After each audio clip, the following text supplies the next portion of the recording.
That was in the Olympics 2012. Have you thought much about that? What you've accomplished in this past decade? No, I think I still haven't accomplished my goal. I haven't accomplished the goal of being a world medalist and an Olympic champion, and that's why I continue doing this. I had an opportunity to start fighting, and I was signed with Paradigm Sports, and my itch to be a world and Olympic champion is still there. So I decided to go back to college, and I'm just so blessed that I have great coaches, and really having Milan, my Serbian coach here, I'm just starting to. I guess I haven't had, I feel like, the best coaches for Greco for a long time, and now, so it took me a while to truly open up to his style of wrestling, and now that I am, results are speaking for themselves. Well, that style gets you that medal that you just 100%. I believe if I stay disciplined with my diet, my lifestyle, and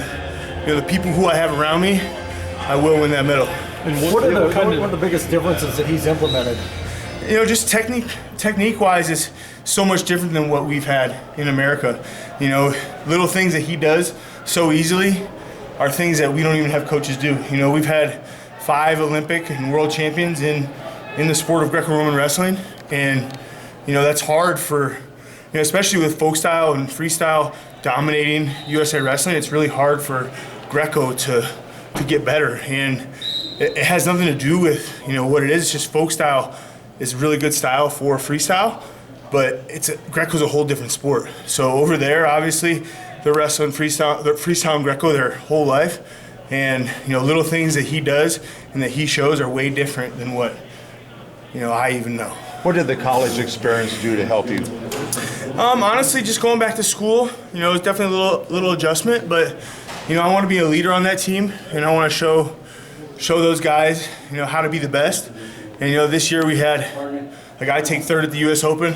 Justin McCung just won the U23 Nationals, and I think the NAIA is a great opportunity for Greco guys to get better and Greco guys to excel, because the D1 and D2 schools, they don't really support Greco too much outside of folk style. So I think the NAIA is somewhere where someone like myself would like to coach and then build a Greco RTC. Ben, going back to what you said about the little things, what specifically are you talking about? There's a ton of little things. It's hard to get into detail about it, but just like the little ways you take a step, the little ways you position and move your body, it's just way different than what we're used to. Greco is a completely different sport than freestyle and folk style. So having him, who grew up in a Greco-Roman system from pretty much Russians, is just huge for my training and huge for me to feel. Do you think Americans forget that it's a different sport? I don't think they understand it, and I think a lot of people and coaches they just tell you to throw people and go, that's how you do it. But that's not necessarily, there's technique to every little thing. And I think through me and him working together, we're going to form something really special at Grandview. So his first takedown, or his first score, your coaches threw the brick and you didn't want to go through with the challenge. What were you thinking there? Well, I wanted to throw the brick because I thought I exposed him and adjusted, but he must have popped his hips. I didn't think I landed in danger. I thought he did, but the coaches said no, and I trust my coaches, and I knew that I was going to be able to go get points, and I wasn't going to get tired. So they trusted me enough to not challenge it and to go score, and I think that's the reassurance I needed, and I went out there and won. Yeah, Ben, going back to the first period, I was a little close there. Second period, you kind of opened it up. With that being, second period, you kind of opened it up. What was the key to doing that?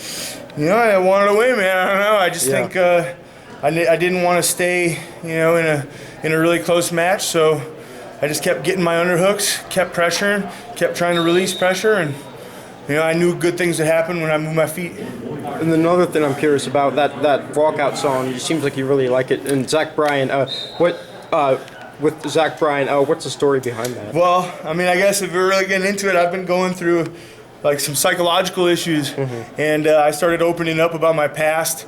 With my mom, she was really hard on me as a wrestling. She's pretty much a wrestling dad, and I went through. So my love language is not great, and I just had a girlfriend that it was only the second girl that I've ever like really loved, and truly broke my heart.